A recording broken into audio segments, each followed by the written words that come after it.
Hey, I'm Andy Baddeley. I live in London. I'm originally from the Wirral near Liverpool, and I run the mile because the history it has in Britain, the idea of breaking 4 minutes, and the fact that it's not an all-out sprint and it's not just an endurance test. You've got to be smart and be in the right spot, and it's, in my opinion, the best race to watch. There's been tough moments in athletics. I had really violent palpitations. First of all, when I was just around my friends having dinner, I had to go lie down, and I put a heart rate monitor on, and my heart rate was like 250 or something. And then the next couple of weeks I did a training session, and it happened again in the training session. And I remember being mid-rep with the guys I was training with, and just having to stop by the side of the track, kneel down, and then lie down. To say it felt like a heart attack's an exaggeration, but my left arm was a little bit numb, I couldn't breathe, and my chest was going crazy. Then I went to the hospital, and they put the electrodes on my chest and take the ECG reading to see what was going on. But by that time it had stopped, and then this went on for a month or so. They could never catch it, and so they could never actually see what was happening when I was having these episodes. So they put an implant in, which is just a monitor, it's not a pacemaker or anything, and that was able 3 or 4 months later to record one of these episodes when I had it.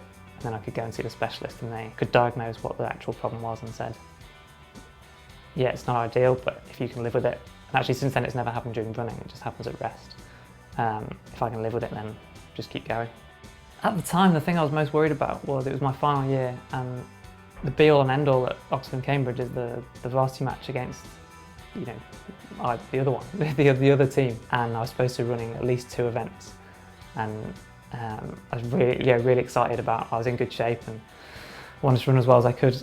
And yeah, then this happened, and the doctors said, I've got to stop running until you find out what the problem is. At the time they implied that there could be sort of quite significant health risks to carrying on. I was devastated that I couldn't compete in that, rather than I was worried about the rest of my life, which is probably a strange way to look at it. But then when I got the all clear, I was good to go again. When I was at Cambridge, and I wanted to be one of the aerodynamicists in Formula 1, so when they talk about the aero packages that the cars are running and that they're working on new ones for next season or later in the season, that's what I wanted to be doing. Now I'm a little bit behind the times in terms of cutting edge technology. It's been a few years since I graduated, but still something I've sort of followed to see what they're doing. You want to win all the time, or I want to win all the time. That's the reason I go out there.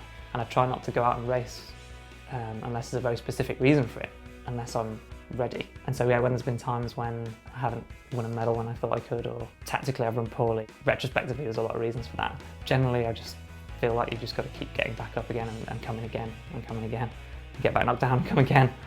You can't do that without the people I have around me, like the socialising aspect of our group, and my coach and my wife and the people that I work with day to day, physio and stuff like that. So they help you turn it around.